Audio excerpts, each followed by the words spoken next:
So let's start. Let me clear away where I can. Okay, we have 37 participants in Zoom. Because of timing, I'm not going to let you folks introduce yourself. We will find a way to do that through the forum, which I have been told that is not working very well. Something happened with the registration link. If you try to register and you couldn't, it is not you, it is me. We will fix it. I am going to show in a second a way that we are going to be able to communicate, so you can fill that out. And later, as the course progress, I think we're going to be able to get the forum to work, and we'll use that for communication. So let me just start. I am Pablo Giuliani. I am an academic specialist at EFRIP, and almost all of my time is devoted to making the life of students better. I think I have a relatively good life, but I had some stress situations here and there with professors, with understanding the course, with imposter syndrome, with feeling that I was not enough to be able to make it through. And thanks to the help of a lot of people, I was able to make it through, and I'm very happy where I am right now. And the thing that I want to do in life is to help you be happy where you're going to go through after and during this part. I'm going to take around 10-15 minutes for introducing the philosophy of the course and a couple of technical details on how we're going to strategize this. The first thing that I want to say, this is extremely important. It's the most important thing here. Be nice to each other. I'm putting 2 code of conducts, one of which I helped build. If this is the first time that you're seeing something like this is a way of putting in paper that we need to be nice to each other. And if somebody is not nice to each other, the group as a group are going to react to protect the person that is being the victim and to teach better ways to the person that is not behaving well. So please be nice to each other. And if something happens, reach out to me. I put my email up there. I'm going to put it later again so that we can ensure that this is a safe space for everyone that is on there. Okie dokie. The next thing, I want to say a big thanks to the huge team of people that is actively working to put this together and have helped in many different ways. I am going to read them by name. Teal, Pranjal, Josh, Kyle, Daniel, Eric, Jeremiah, Frank, another Kyle, Remco, Paul. I'm going to add you to that list as well. And I have these 3 dots in here because I'm sure that I'm forgetting people that have been fundamental for this process too. To all of you, thank you very much. Okay, why are we having this course? Well, as I said, the main reason is I struggled when I was in undergrad. I struggled when I was in grad school. I think I can help in making your life less struggling.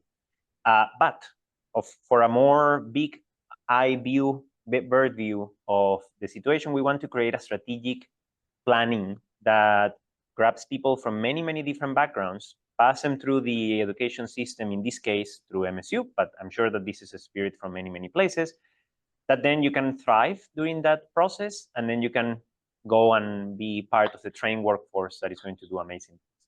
And in that, you need the interaction between the courses, the research, and career development. And if there are gaps in education here and there, if nobody ever told you that it's very important whenever you're facing mathematical concepts to try to visualize them geometrically and all of those things, that's what we're going to help, so that basically this inner circle works in a better way. So this course is part of this plan, one of the key points that we want to follow. Now, in terms of the resources, some people, I hope that you can see what I'm seeing, which is the link. Let me pause for a second. I'm going to post this link in the Zoom. Nope. Okay, this is the public share. Here we go. How do I? Where is the message?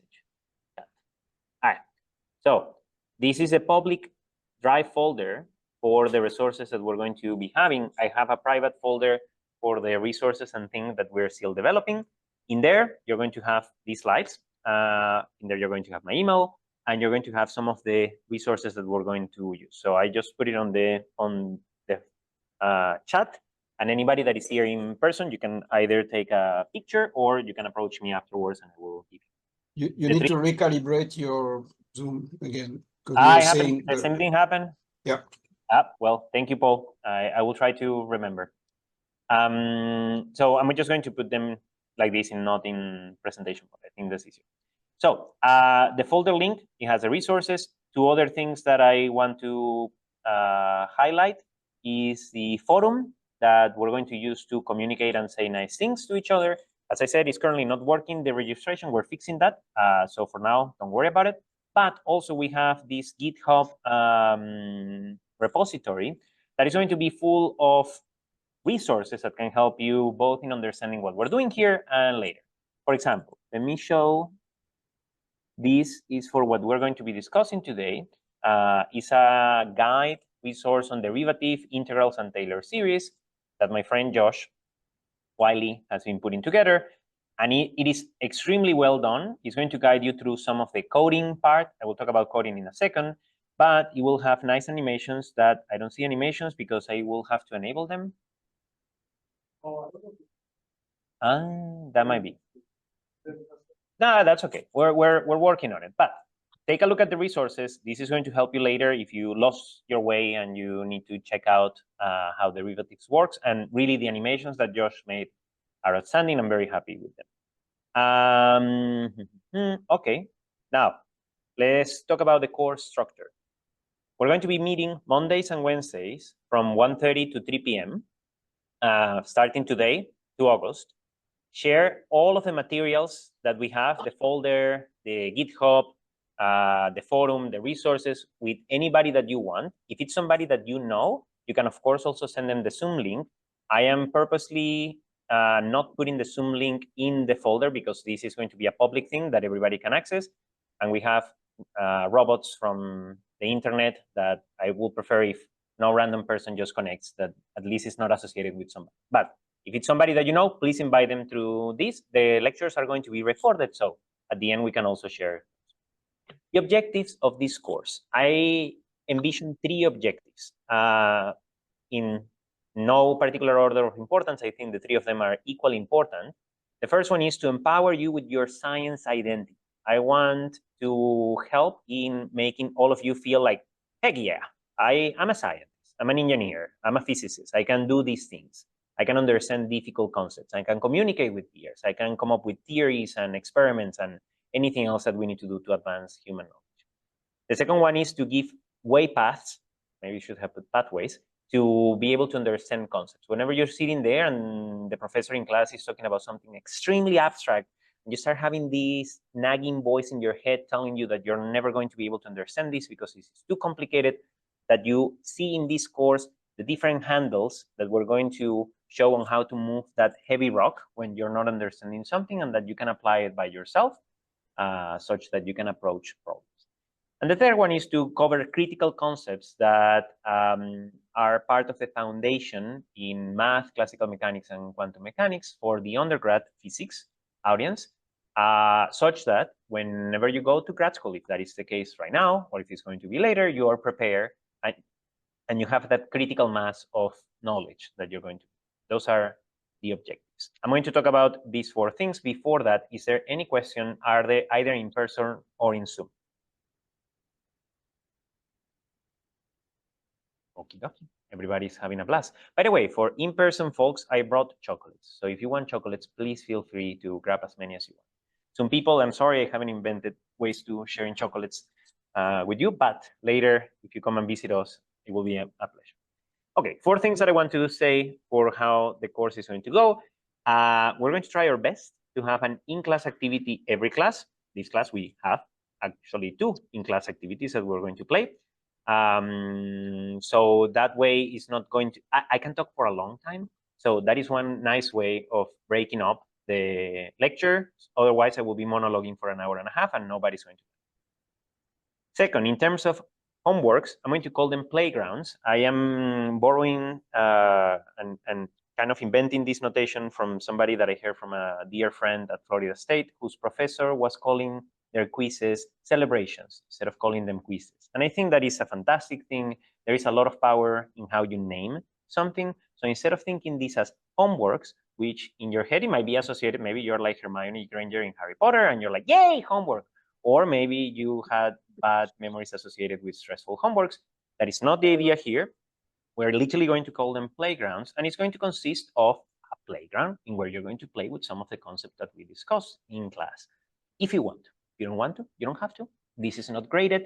I am very happy about that, because then that means that I don't have to grade anybody, which is something that I have hated anytime that I have to do it. There is a folder in the public folder called playgrounds. So the first playground is already there, and we're going to review it at the end of this class. You can take a look whenever you. We're going to have these ideas. So let me give some context. One of the things that I like to do the most is to explain things to people. In particular, when I was in undergrad, I was having a very hard time understanding stuff. And eventually realized that the way, at least for me, to better understanding things was to always make analogies. So I will be thinking, I don't know, we're talking about quantum mechanics and the decay of a particle, and I will imagine that the quantum mechanical nucleus is sitting in a couch, very comfy, and then something disturbs this nucleus from going out of the couch, and that's why the decay happens. Things like that, to me, was very helpful, and I have figured out that it's very helpful whenever you explain something to someone. So we're going to, on purpose, try to tie a connecting concept, an analogy, an experiment, toys, whatever the heck we bring. I brought a glass of water that we're going to use later, such that you can connect whatever we are trying to explain in here with those concepts. And my idea is that at the beginning of each lecture, I'm going to give you a summary of what we did last time. It's going to have the connecting concepts, and you can print them. And then at the end of this adventure, you can have a nice booklet of summary of everything that we have done with all the pictures, with the concepts that we have. Final thing, recordings. I am recording this lecture, and I'm going to be recording all lectures because I think it's important for people that cannot attend at the regular hours, but most importantly, so that this can be viewed by generations to come, including you in 6 months, if you need to review some of these concepts. Since I have the microphone on myself, we already proved that people from online and the recording cannot hear people in here through my microphone. So if you have a problem of being recorded, which is completely fine, if you don't feel comfortable about it, let me know afterwards, and I can edit the recording if you ask a question and you don't want that to be put onto posterity. It's completely fine. Just let me know. Same for some people. If you ask something, I think it's going to be automatically recorded, but if you ask it, I am more than happy to edit it away for the savings. So here's the menu. Let me zoom in here. Some of these things are not completely set up to stones, and actually that's one of the things that I want from all of you, people in Zoom and people in person, to help me shape the course, depending on what are the most difficult things, what are the things that we want to have more fun with. We can devote more time or less time to some things than others. For now, what I'm thinking, we're going to have around 2 weeks of mathematical and coding background. Today, we're going to discuss about derivatives and integral, Taylor series. Next class, we're going to go over vector calculus and differential equations. The next class is going to be completely devoted to linear algebra, because that is very important. And the final class in math is going to be devoted to complex numbers and Fourier transforms. Throughout this thing, we're going to be using the entire course, we're going to be using a lot of coding. And if you have never coded in your life, you're not alone. I felt exactly like that as I approached grad school. So in the GitHub repository, Paul, you have your hand raised. Sorry. Go ahead. Yeah, but now I'm debating if that would be useful. When you go into the slide, having them presentation mode may be best, so we can see the full page. Yep. Otherwise, we are missing, but I'm guessing you're going to be scrolling back and forth. Yes. Okay. No, thank you. Paul, interrupt me as much as you can, please. It's very important to have somebody that is brave enough to say these things, because it's important that the content arrives completely. Right now, I'm going to just go over these things, but thank you.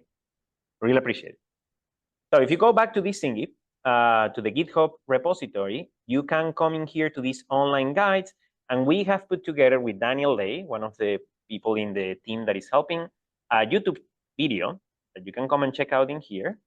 And it's me and Daniel. We basically made a podcast-like introduction to how to do Python, and how to do Python starting from just landing in the GitHub web page, we use something that is called code spaces. That means that you can run this in the web, so you don't have to install anything. You just go there, follow this video tutorial, and you're going to be coding in no time. We go with Daniel over Python list, NumPy arrays. We're going to record the video. So it's basically comments on the entire guide that he made. We're going to go over plotting, defining functions, and more stuff this Friday, and that is going to be uploaded probably that same Friday. If you haven't ever coded before, that's okay. You have our help to guide you through this process. And I'm going to say that most of the homeworks are going to be coding in some way or another, because you're going to have to face that once you start grad school. And the sooner you start, the less painful that is going to be. So that is what these 2 weeks are going to be about, Mondays and Wednesdays. Now, classical mechanics and quantum mechanics, what I'm thinking that we're going to do, the remaining 6 to 8 weeks, we're going to have Mondays for classical mechanics, and we're going to have Wednesdays for quantum mechanics. So if you're somebody that only wants to see quantum mechanics, you can come on Wednesdays. If you want to only see classical mechanics, you can come on Monday. If you want to see both, you can come in both. The menu for classical mechanics, we're going to talk about normal Newtonian approach for classical mechanics, constraining things, moving things, rotating things. We're going to talk about central forces and orbits, normal modes and waves, and we're going to talk about Lagrangian and Hamiltonian dynamics and why anybody will even want to do this. So we're going to motivate it in a way that at least seems more natural why this transformation exists. We're going to go over quantum mechanics on Wednesdays. We're going to talk about representations, why linear algebra is in the middle of all that has to do with quantum mechanics, people that diagonalize the Hamiltonian and find the eigenstates and the eigenvalues and the normal. Why? We're going to give it a very nice intuition such that you feel like, I could have figured this out if I was Schrodinger 100 years ago. We're going to talk about Dirac notation, Schrodinger equations, all of these that I already said, the harmonic oscillator. I had a lot of issues understanding the creation and annihilation operators of the quantum harmonic oscillator.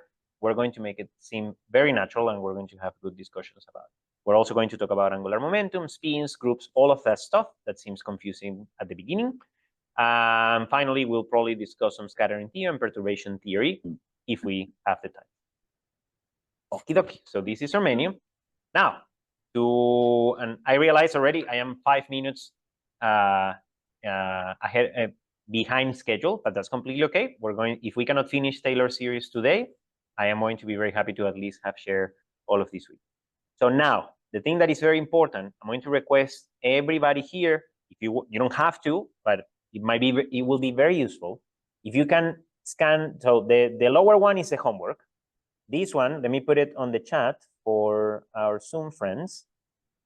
This is a form that will take you to something extremely simple. Let me put it in here. It's just to ask you, A, from where you're joining us. I'm just curious. You don't have to share that information if you don't want to, but I will be very happy to know where people are tuning in. And what is your home institution? Just curious about that. The final thing that will ask you is your email. If you want to receive communications from me about literally things like, hey, today we'll not have class, I have to travel somewhere. That is, I'm going to create an email list that I'm going to communicate with. I'm also going to put things on the forum, but this is going to make it easy. So if I can request everybody to take 2 minutes to fill that out, and then we're going to jump to the actual class.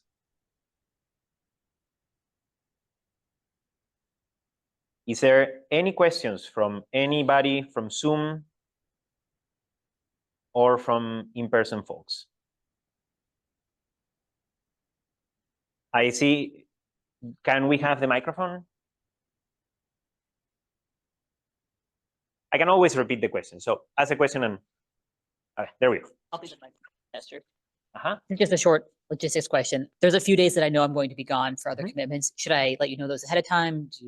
You don't have to. Okay. I'm more than happy to know, because then I will know that you're alive and nothing happened. But the lectures are going to be recorded, so you can always watch them in there. My idea, by the way, is, and thank you for the question, is that this is going to become a community effort. That's what the forum is for, such that people can ask questions. If you miss something and you're confused with something, you ask in the forum. If I see the question first, I will go and answer, and we can chat about it, and that way it stays for posterity for people having similar questions. But if any of you hears about the question or sees the question and can answer it, go for it. Let's build a community of friends that you're going to support each other as you go through grad school. And that is the main objective, one of the main objectives from this. I should have actually put that in. Thank you for the question. Thank you. Okie dokie. Any more questions? I have a question coming here Go from ahead. Zoom. Are the recorded lectures going to be posted on the Google Drive, on the forum, or somewhere else? YouTube. Perfect. It's going to make it way easier to share with people. Very good question.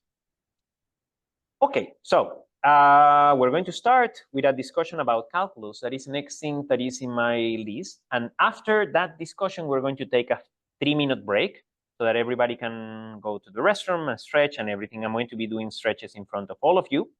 And if that ends up being too embarrassing, we can change that and do something else in the next lecture. But before we start the break, I want to have a discussion with you about why calculus is important and why people are obsessed with derivatives and integrals.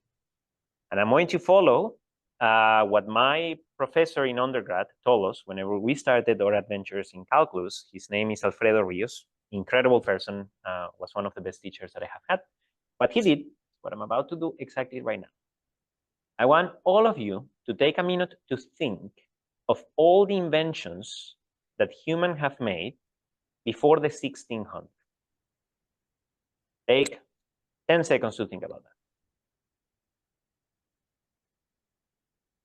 Let me throw one. Fire. And the printing press. The wheel. I shut up. You need to think your own.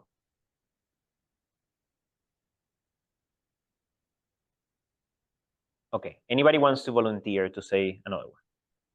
I'm going to repeat them for some people. Some people, you can also say things.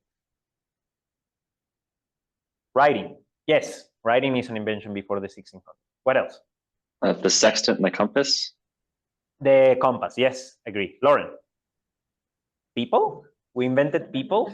Well, yeah, making people sure is fun. Go ahead, Andrew.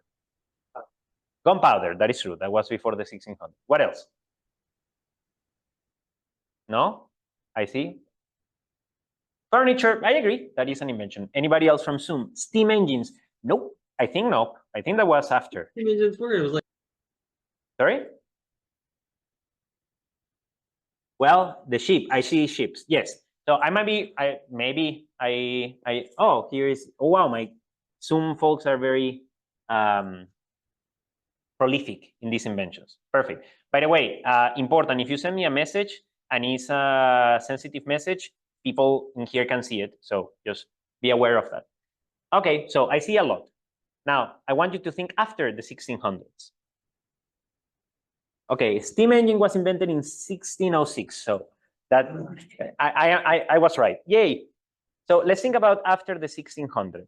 There's so many airplanes, cars, steam engine, as I said, computers,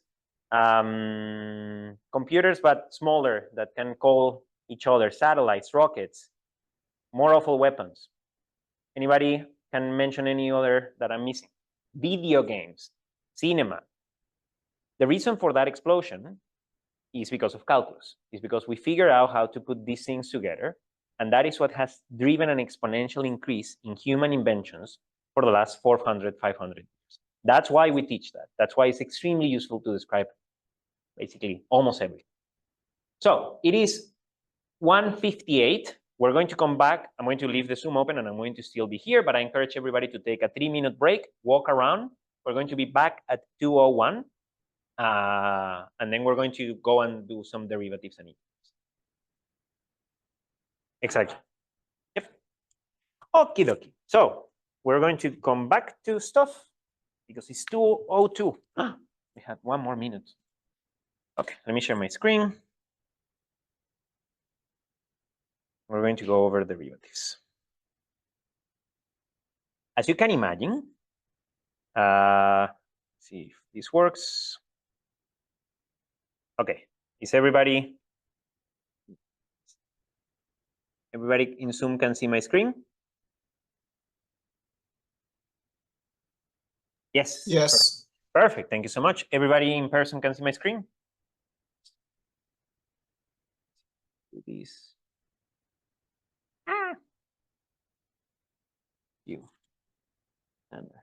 Okay, perfect. Very good. Okay, let's talk about derivatives. What I was going to say is that derivatives. Obviously, we are not going to be able to condense in all detail a year of calculus in 2 weeks. So I'm not going to prove any theorems. If you're interested, we can discuss those later. I'm not going to go over all the details of everything. What I want is to give you intuitive ideas of what these things are.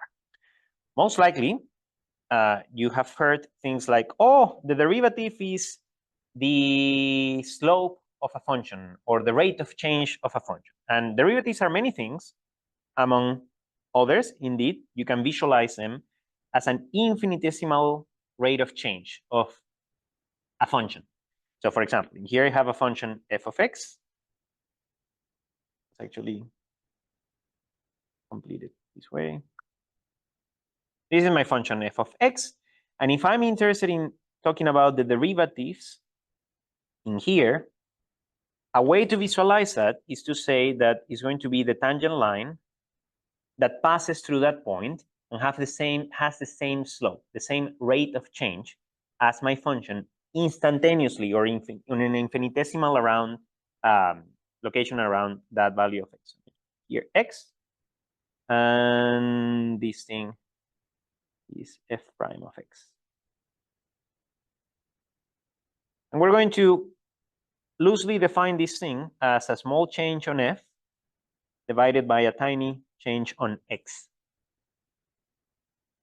Who cares? And why is this useful? And the thing gets even weirder when you say a really integral to physics. Yes, I of course, we're going through this because it's important. But at the beginning, if somebody presents these things to you and you say, it's an infinitesimal rate of change of this thing, it's like, I guess. You can make nice visual plots by plotting the derivative at the tangent line. And then at some point, you start introducing this idea that you need to take limits. You need to take the limit whenever delta x goes to 0 of this expression. And that is what the actual derivative is. They have many uses, but the two things that I want to highlight for today's discussion, the first one is optimization. And the second one is differential equations. With respect to optimization, what do I mean by that? And we're going to play a game for that in a second. You look at the graph of the function that I just made. Let me make another graph because I don't want to erase it. So we have our green function that looks like this, not to be confused with Green's functions. You have this function f of x. And this function f of x could be representing, I don't know, the budget, the amount of money that you need to spend on something as a function of x, as you take different choices, as you change the different ways that you can approach your particular problem. And the idea of optimization is saying, I want to obtain, for example, a minimum of this budget as a function of x. If you can plot this, then it's easy. Everybody, I think, in this room can say, Pablo, it's trivial. It's just here. That is a minimum because you can see it. Because this is a very cheap function to evaluate. Just throw it, and you can take your decision in there.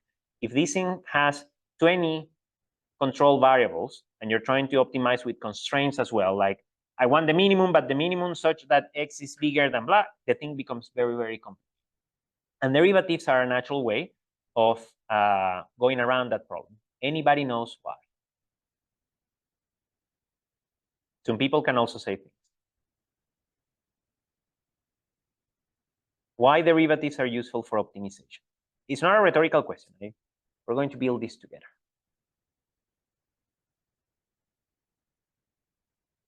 So what I hear, that's okay, Frank, thank you for pointing the microphone. What I'm hearing is that the derivatives ends up being rate of change. The derivative ends up being 0 at local minima and local maxima.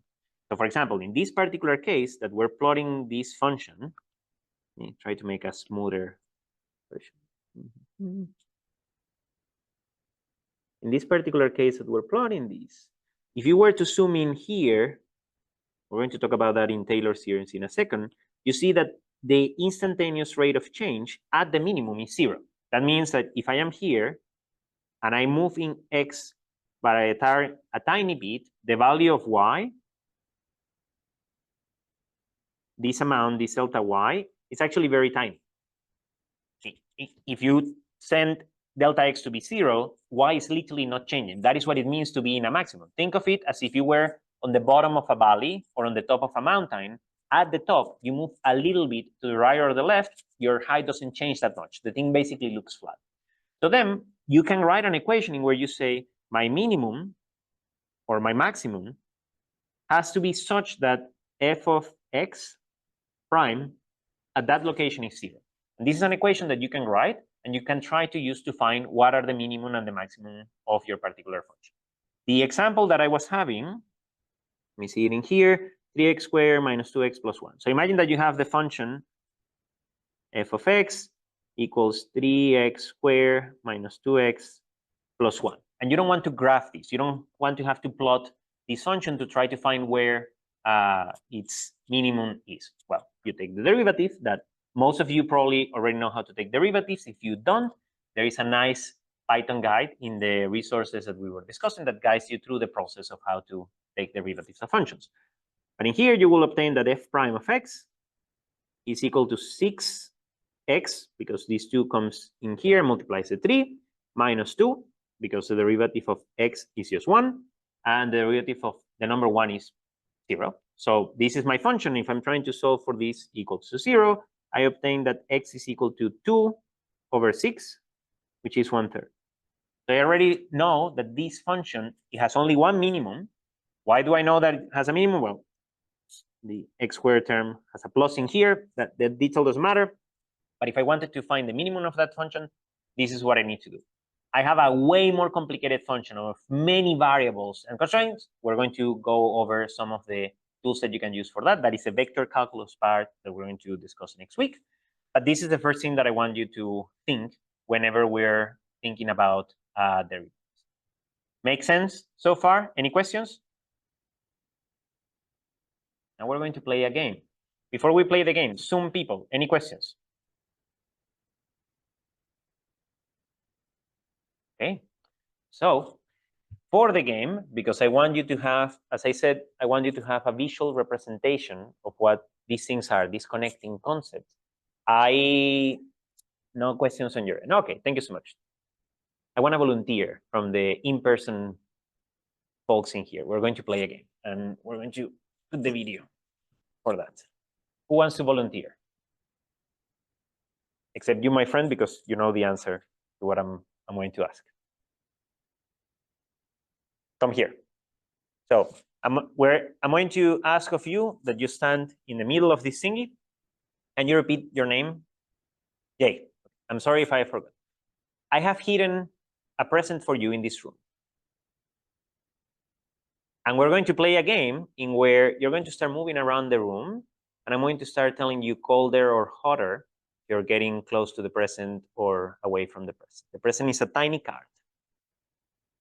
And that is one way that you can visualize derivative. You can imagine that the present is somewhere in here. There is a function that is a distance function that tells you how close you are to the present. And even though I cannot visualize the function, talking about the rate of change of the function is easier. And that's what you're going to use to find the present. So start moving, and I'm going to tell you. You're getting a bit colder. You're kind of getting the same colder as before. Now you're getting hotter. Maybe that's where the gradient of the function is pointing. So you're getting hotter. You're getting hotter. Oh my God, you're getting really hot. Oh my God, and you saw it. You saw the present. That is the present. Congratulations. So now you have a free ice cream scoop at the dairy store here at MSU. And the connecting concept that we're going to have for the next class is going to be a piece of ice cream. If you do go there, please send me a picture of the ice cream. We're going to put it in there. And that is what I want all of you to be thinking of when you're thinking in terms of derivatives. Was everybody able to see with your mind's eye this function stretching over the entire room with its maximum and minimum, and the minimum of the function being next to the ice cream scoop? Yes? We were all hallucinating. That means that the gas that it leaked is working.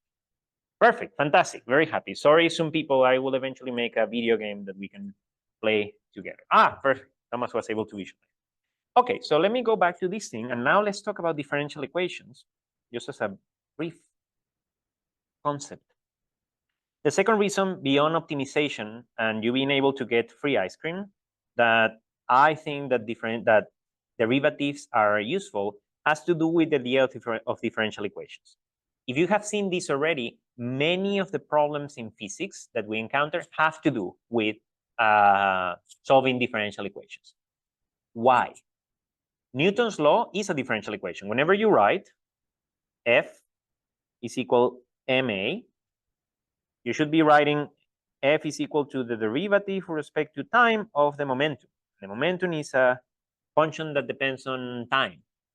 And this is a differential equation. It's just that many of the situations in where you encounter it, the forces acting on your particles are easy enough that you don't realize that it's a differential equation.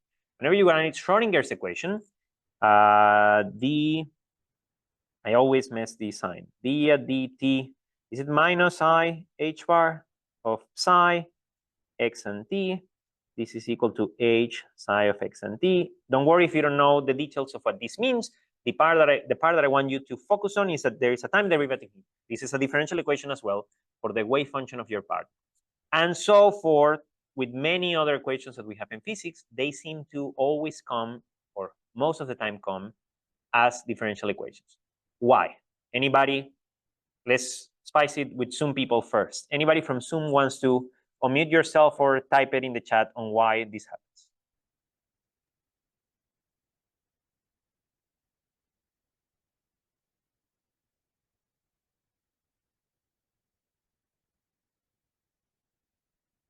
We're dealing with change all the time. That is true. And actually changing time, that's why both of these things have a time derivative in themselves. But that doesn't completely hit the point. Let me see. In-person folks, anybody wants to comment on why there's so many differential equations in physics?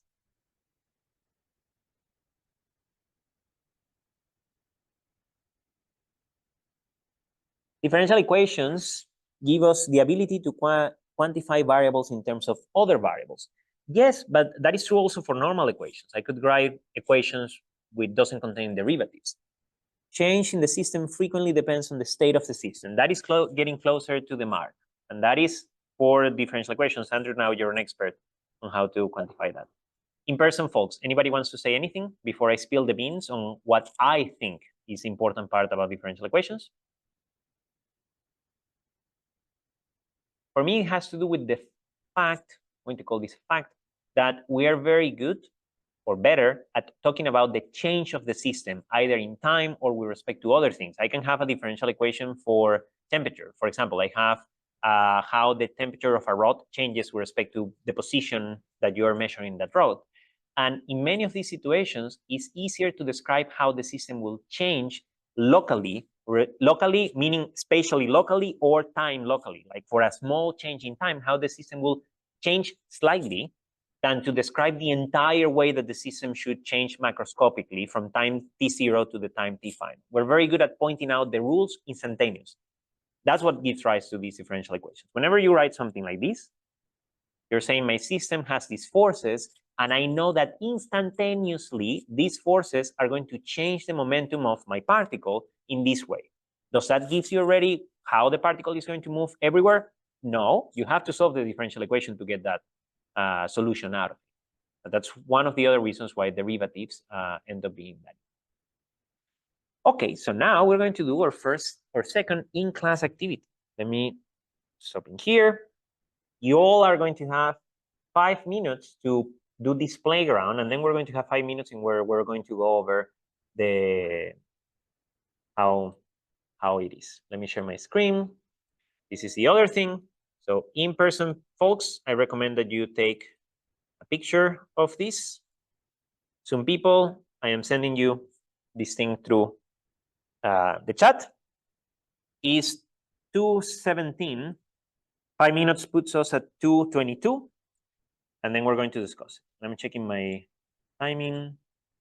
We have this. Then we're going to talk about integrals. Yeah, I think we're finishing today. If we don't finish Taylor series, that is okay. So give it a try.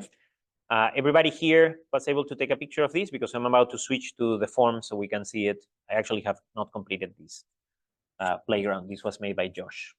Let me know when you finish taking pictures.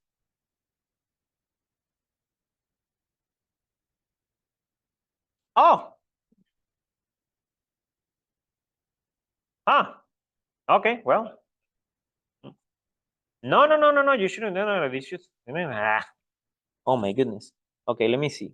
Playgrounds, in-class forms. You need an MSU account to log in, You need an MSU account? or an MSU email. Shouldn't be. Send. Anybody? Okay. Let's see. If I open an incognito tab, will this let me? Sign in. Okay, I guess you need to be on a Gmail account. Do you have a Gmail account? And oh, okay. Well, that's okay. We'll figure it out for the next round. For now, what I'm going to do, I'm going to put it here. You can. So the idea of this game, some people, are you having issues as well with this? Yeah. Yeah. Well, okay, that's okay. We'll learn how to make it better. Basically, this is the idea. Let me have this chart. Okay,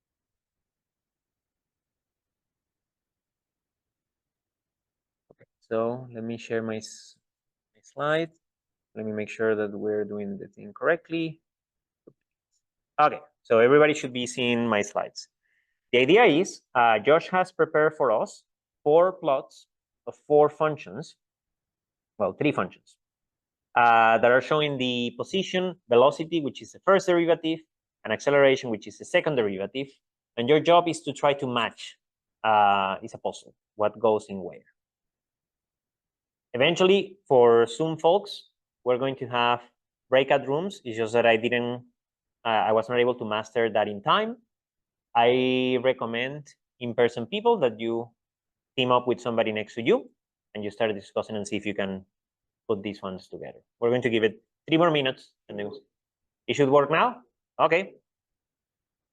You click a button. Yay. Okay, give it a try.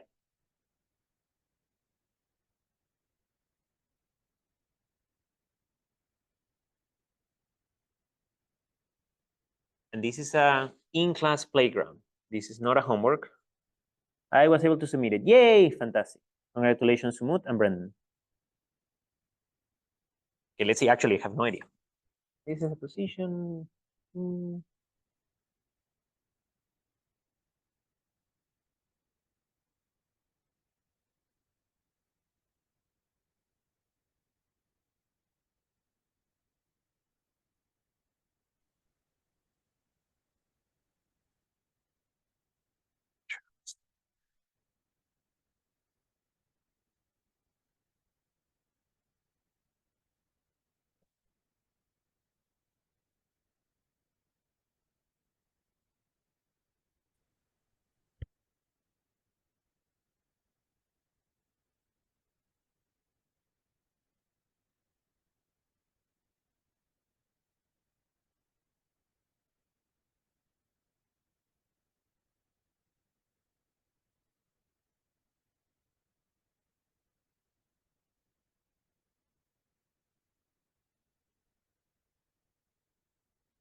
In my mind, this was going to be a much more group activity that I thought. I thought everybody was going to just start partying and jumping over, fighting which are the correct things. But that's okay. We'll get there. Josh and Frank, did you already figure out? You know what goes in where? Good. Yeah, fantastic. Okay, 1 more minute, and then we're going to discuss this all together. And if you don't mind, Josh, turn on the microphone over there because most likely I'm going to request your input.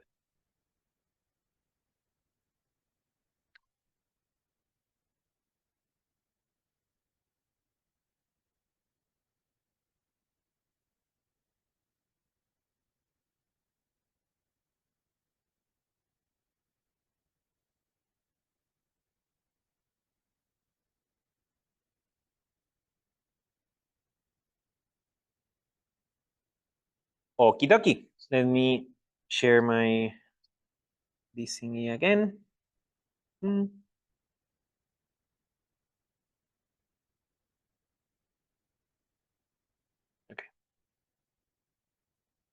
So let's analyze this together.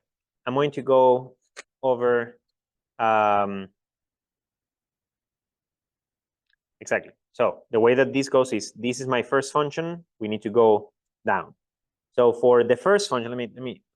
So yes, we did have 4 functions. I was just being silly. There we go. So what should go in here? What should go for the velocity of this position? Anybody has any ideas? Andrew. Andrew thinks E. Why do you think E? Do you have the microphone over there? Uh-huh. Well, I'm gonna first ignore my knowledge of derivatives. And I No, guess, no. Oh. This is go for it with everything. Well, okay, I guess it kind of looks like x squared Uh-huh. or x just something, and then if you take the derivative, you get like 2x. So there's a line. So Andrew's reasoning is that this thing looks like x squared. And if I were to take the derivative of x squared, that would look like a linear function. And that linear function, among all of these, the only one that seems to be that is E. I think that's a good reasoning. Another thing that you can think of, if you don't want to make the derivative explicitly, your derivative here is 0. You see, I'm using that as a tangent line. And then it starts increasing, as he said. I don't know if linearly, but I need a function whose derivative starts at 0 and just monotonically increases. And among all of these things, this is the only one that can do that. So we agree that that is E. What about the acceleration? What should be the acceleration of something that looks like a straight line? Somebody says velocity is increasing at a constant rate. Thus, acceleration is a constant positive number. So where do we see a constant positive number? Jay, fantastic. Thank you for that. That was a very tricky thing Josh did over there. There is 2 constant functions, but one of them is actually positive, which is what we're seeing in here. So in here, we're going to put in. Okay, what about this one? Let's go for B. So B is kind of the opposite of what we have in E. It needs to be something that the derivative is decreasing over time. And I think somebody in Zoom got it. The antiderivative of B is F. So yeah, if you look at, so look, oh, let me show this now. This looks like a parabola, and this looks like a happy parabola. So unhappy parabola should have a derivative that is going negative. How do you see that? Well, in here, wait, now I'm confused. Yes, the derivative doesn't have to be negative. The derivative has to be decreasing. The derivative in here between 0 and 6 is positive. That corresponds to this rate of change until eventually you have a 0. This is a 0 here, and then it starts becoming negative, and that is what happens on this quadrant. So I think we all agree that F should be in here. What should I put then for the acceleration of this friend?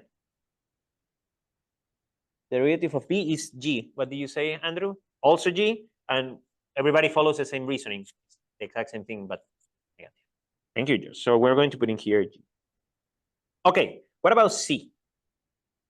Let's go backwards. If that is the acceleration, well, now we already got this one, and this one, and this one, and this one. So for C, it's a piecewise function. What should be its antiderivative? Basically the velocity. Anybody has an idea?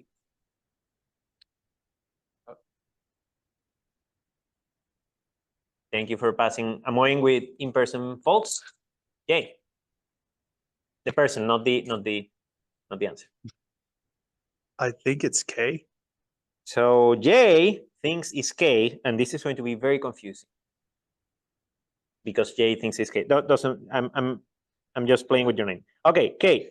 So you're thinking that it's K because Oh, no, I'm sorry. H. H. Okay, let's think of H. So you're saying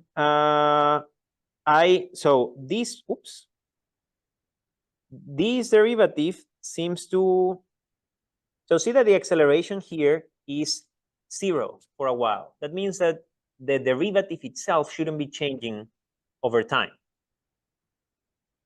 Between 0 and 2, and I know that this is not the most high resolution thing that we can have, but the acceleration between 0 and 2 is constantly 0. That Okay. means that your speed should be constant, should not be changing. So then Right? velocity should look like a straight line. So the velocity should look like a straight line.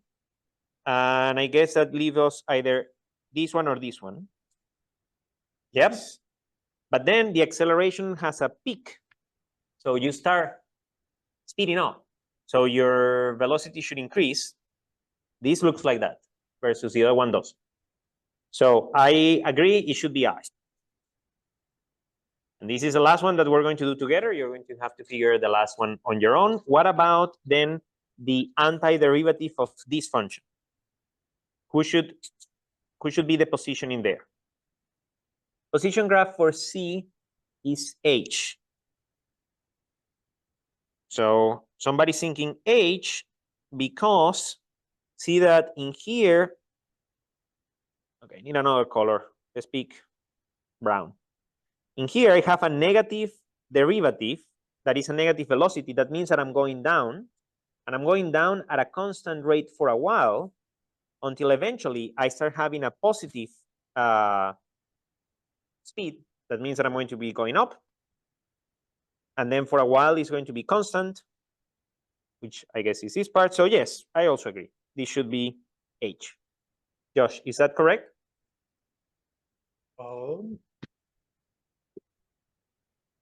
Yes. Oh, fantastic. We're incredible. Congratulations, team. Thank you. Thank you, everybody. So finish the last part on your own after the class is done. And then, I don't know, I guess I will make a graph with all the answers and be so happy. If you did any of these in a different way and you're not getting the same answers, the forum, once it works, is a perfect place to discuss these things. Okie dokie. So that was our in-class activity. Now we're going to move to integrals. Any questions before we do that? You all now are experts on derivatives. Incredible that this takes half a semester. We just went over that and got ice cream in between. Any questions or comments before we go to integrals? Very good. So we have discussed why derivatives were useful. Now let's talk of integrals. And here is the same question as I said before, but for integrals. Why? What is this useful for? Any ideas? Josh and Frank, you cannot say. Same with you too. But anybody else is fair game. Why are integrals useful? Integrals find the change of an antiderivative to solve differential equations at the end. Lol. Yeah, actually, they're very useful to solve some differential equations. Not all, but they are useful beyond solving differential equations. Summations sometimes. That is getting closer to what I'm thinking. But I can sum things by my own. I am not very good at it. I usually misplace numbers here and there. Finding critical points, in basic, the opposite of the derivative. But what is any use for something that is the opposite of a derivative? For some folks, because there are many, and their typing is very easy to put many comments as a build your own infinite sum with infinite precision. Yes, but why is that useful? In-person people, anybody has any idea? I don't know what a microphone is, but I can repeat what you said. And some folks keep typing. I will keep reading your answers out loud. Anybody from in-person has any idea why integrals are that much use? You see, and this is not a fault in any of you. Neither I'm going to talk bad about your previous professors. But isn't it so weird that we introduce so many concepts without taking the time to thinking, why are we going over this? Finding an area of non-perfect shapes, I guess. Yes, but why is it useful to find areas? Like how I'm going to tell you that we have airplanes thanks to the fact that we can optimize with derivatives, thanks to the fact that we can solve differential equations for how the wing is going to move, and thanks to the fact that we can do integrals. But why? Allows us to move between different related phase spaces. Position to momentum, yeah, that is true. Let me give you my perspective on why these things are useful. I'm going to take an example from electromagnetism, even though we're not going to do electromagnetism in here, but to me, something that is very useful to illustrate the concept. Imagine that I tell you, I have a charge, Q, as a positive charge, and I am interested in calculating, let's say, the electric field at a point here, R. I have my system of coordinates in here, and I tell you, my charge Q is at a distance R prime, and the place that I'm looking at is at a distance R. Anybody has any idea, by memory, what is the electric field that this tiny charge produces in the location R? I'm looking for brave volunteers, in Zoom or in person. KQ over R, almost. I'm going to put in here K, that is the bunch of numbers, 1 over 4 pi epsilon 0. Q makes sense, should be proportional to the charge. More charge means more electric field. And then some folks were dividing by R, and now they're dividing by R squared. And I'm going to argue that it's neither. It's the distance between the charge and the point. What matters is this distance, is how far the place that you're evaluating your thing is in comparison to where your charge is. This distance is just R minus R prime as vectors. Let's put the distance in this way. So it is R minus R prime, all of these modulus divided by square. And then finally, it has to be in the R minus R prime hat direction. It has to be a vector. It's a potential, yes. If it was a potential, you don't divide, but in this case, you need to divide and put the direction. The details don't matter. The thing that I want to give to you, you don't have to memorize this formula. We're not going to do electromagnetism here. But here's the point that I want to give to you. You memorize this formula, and now you're a master at calculating the electric field that point charges make anywhere on space. And you feel super happy. You're extremely powerful. This is something that we have discovered in the last 400 years. Very useful. We can do many things with this. But now what happens if I tell you, I'm going to give, so you're an expert, you're a physicist, you're a scientist. Here's what I'm going to give you. I'm going to give you a potato charge. I grab a potato for my mom's kitchen and I charge it up to 300 volts. It's a very charged potato. It has a lot of charge. It has a charge density, rho of R prime. This tells me how much charge there is per unit volume of this potato. And I ask you the same question. Can you tell me what is the electric field that this potato, charged potato, creates? Well, that's a nice name for a prize company. We can call them charged potatoes. How much is the electric field for this charged potato at this distance R? Anybody has any idea on how to solve this problem? Beyond memorization. Knowing what you know in here, let me write it. This is the electric field as a function of R. Gauss law. So I'm hearing Gauss laws.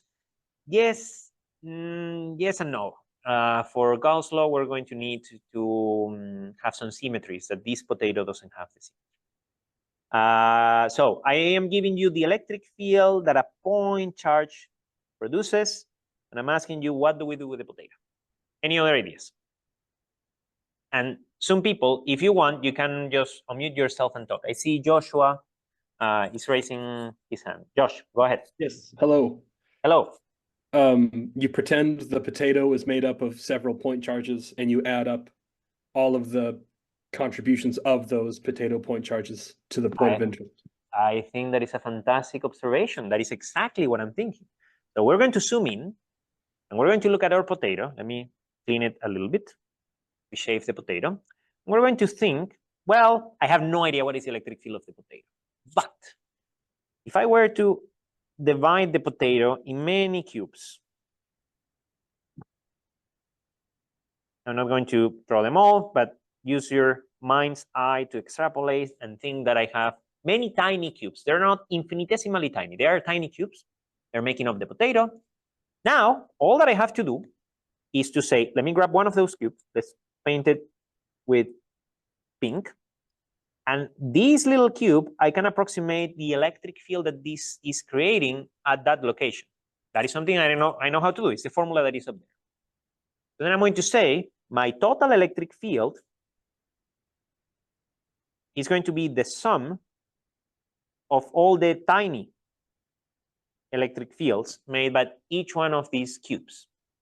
We have notations for this thing. Tiny, you can write it as delta, or you can write it as this delta, or I'm going to write it as this delta.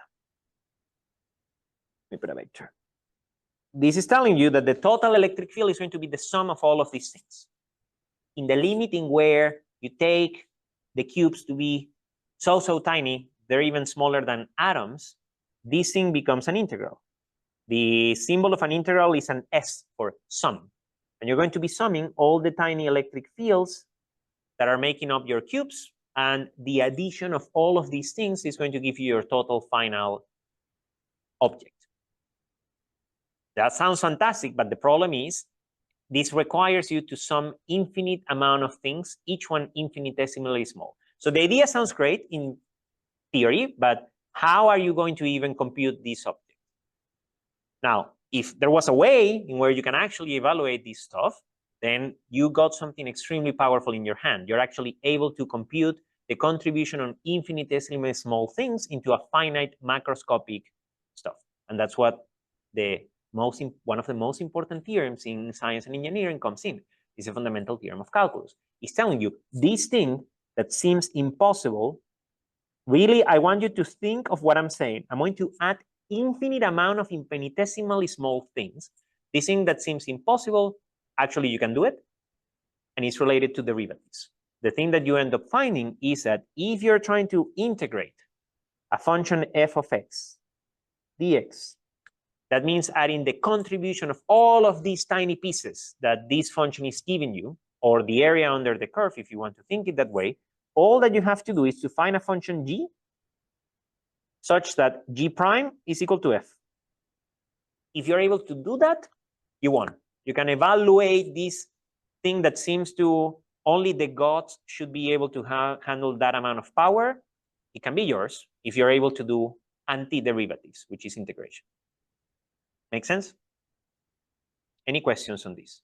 We're going to do one tiny thing, and then we're going to rest for 2 minutes because I have been monologuing for a while, and then we're going to come back and play with the water that I brought. But before we do that, any questions so far on the amazing power that integrals have? Some people?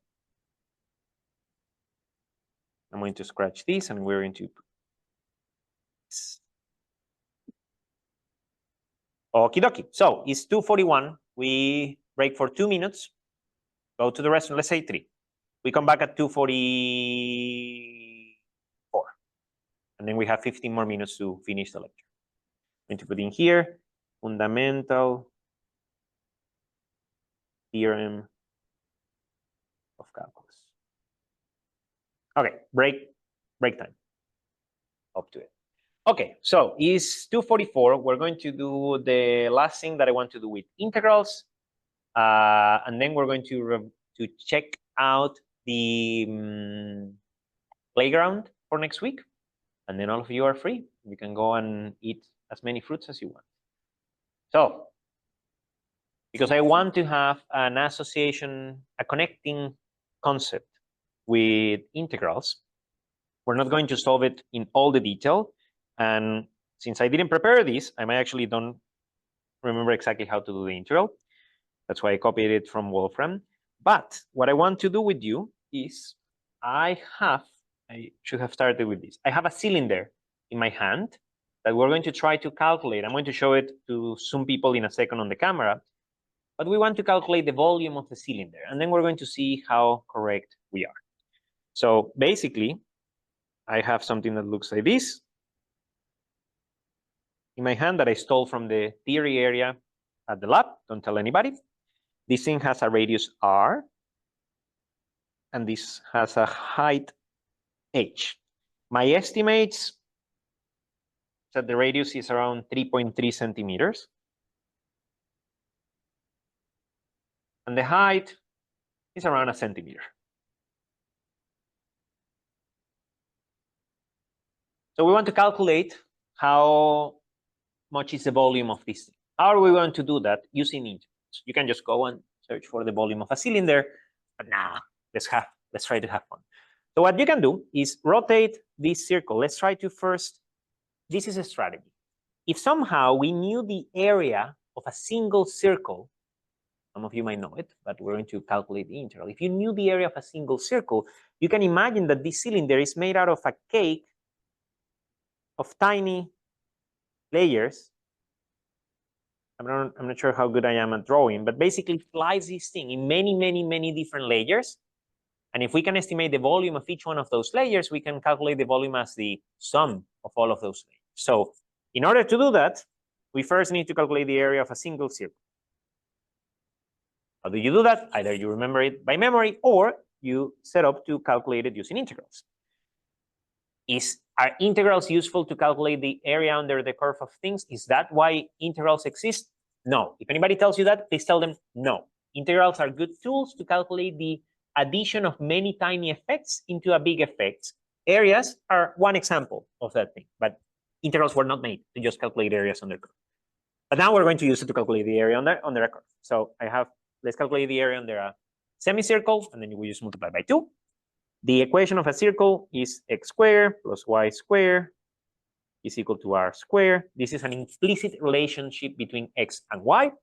This means that y as a function of x is equal to plus minus the square root of r squared minus x squared. Make sense? So this is the function that we're trying to find the area of. By the way, you probably have seen, I actually wanted to talk about this. I just forgot. You can calculate the main, one of the proofs on why the fundamental theorem of calculus works is by defining these objects that are called Riemann sums. And you're going to do that for one of the playgrounds. Basically, you break this into squares and you start taking the limit in where the delta x of your squares goes to 0, and you're adding all of these rectangles together. So it's the same thing as a potato. I just wanted to go over a potato. But in this case, we know better. We know that the area under the curve of this thing is going to be the integral of my function y as a function of x dx. And that means the integral between minus r and r, because x is going from this location that is at minus r to this location that is at plus r of the square root of r squared minus x squared dx. So you have to do this integral because really we're not going to have time, but it doesn't matter if you don't know the details on how to do it. You just need to find a function whose antiderivative is this. The function is related to, if I remember correctly, was it, I have it here.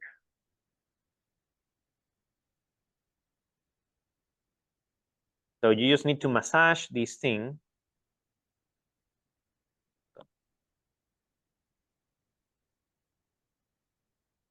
My recommendation is once the forum works, we can just put that in there. You need to convert this integral by changing variables into an integral that looks like this, and the evaluation ends up being the 1/2 the square root of 1 minus x squared plus the arc sine of x. Doesn't matter, computers can do this. You don't have to be an expert on calculating antiderivatives to be able to succeed in life. But at the end of the day, we're going to evaluate this thing. We say that minus r and r, once you get the antiderivative, and at the end of the day, you're going to get the result that you know for the area of a circle. Now, this is part of your playground. Go and try to play with that. Once you have that, that tells you the area for a circle of a given radius. And you can integrate this over by saying, well, what is the, so if I want to calculate the total volume, let's bring this here. If I want to calculate the total volume of this thing is going to be equal to the sum of the tiny volumes. That's what the integrals are for. And that's why this integral looks like an S, because it's a sum. So how much is a tiny volume? Well, if you draw it, it's going to be a tiny area, a macroscopic area of this circle. So this is my area. So my D volume, that D stands for an infinitesimal, is the area of that circle times a small change in height. That is the small volume that this thing is accumulating. And in this case, that is going to be equal to, as we said, pi r squared dh. And I'm integrating h, which is the height of my cylinder. We said between 0 and, this is an unfortunate name of variables. Let's put a prime in here. I'm integrating this between 0 and h. The thing that is inside my integral doesn't depend on h. If we were doing a cone, then it will depend on h, and you will have to think a bit more than what we're doing in here. So all of this stuff can come out. And this is equal to pi r squared, the integral from 0 to h of dh prime. Now we're thinking, do we know of a function that if I were to make the derivative of that function with respect to h prime, I will get the number 1? H. Well, in this case, h prime, and we're going to evaluate that between 0 and h. This is equal to pi r squared times h prime. I'm writing h bar. H prime evaluated between 0 and h, and this is equal to pi r squared h, which is the formula of a cylinder. I went over this very quickly, but I do want to play with the water. Give it a try. If you get stuck on the conceptual aspects of this thing, post it on the forum or send me an email and we can discuss it in more. Now, it is the time to actually do this calculation with the water. So for all of you, part of your playing things is going to be to evaluate that formula with these numbers and compare to see if what we're about to get with the volume makes sense. Let me stop sharing in here. Actually, oh, exactly. I do want to share.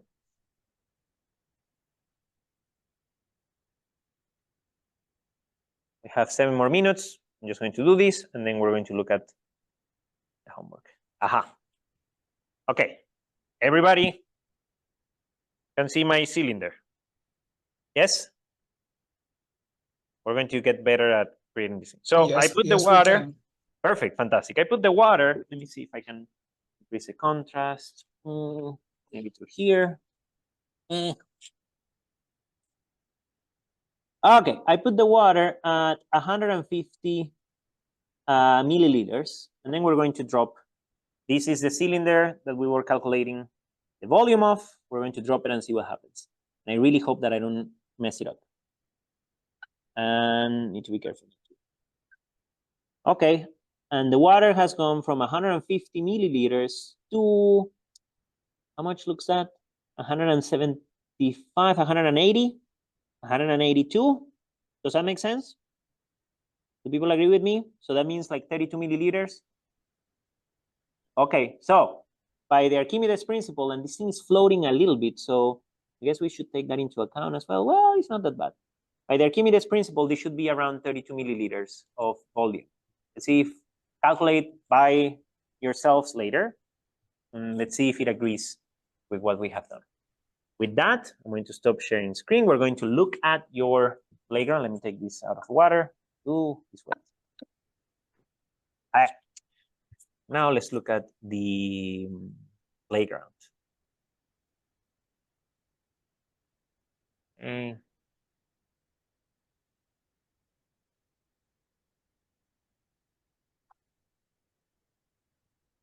Okie dokie. So all of you should have access to this. If you don't, send me an email, because then that means that something, or let me know that something when, oh, I see a lot of people. So yes, at least some people have access. I hope nobody can edit this. Well, I can, obviously. It should remain for the posterity. Okay, so this is the first playground. This is what you're going to try, except for the second part, because that has to do with Taylor series. We're going to talk about that next class.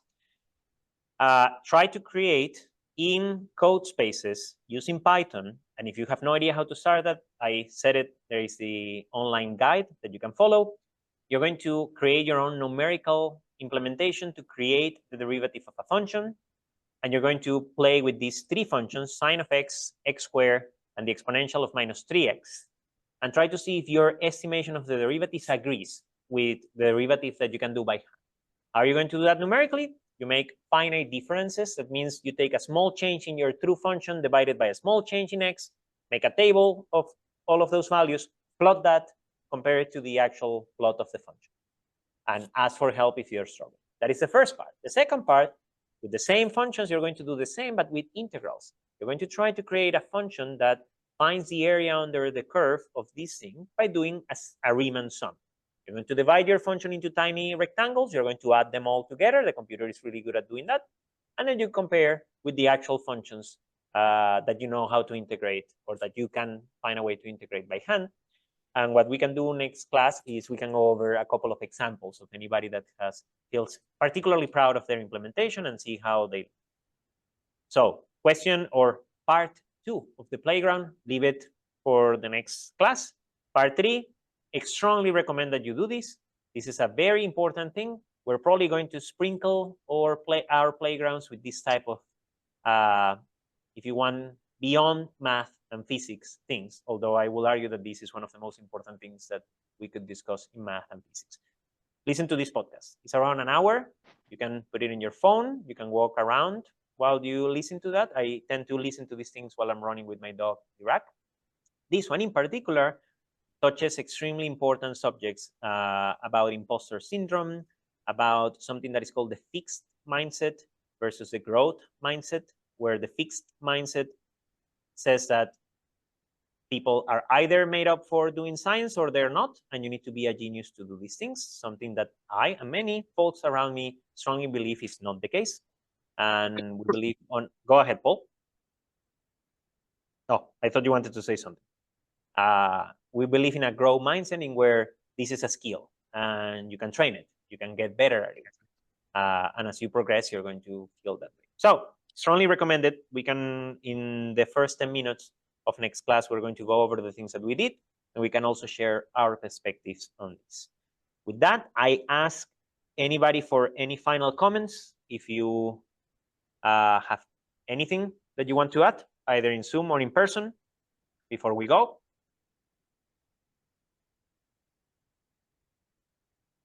Okie dokie.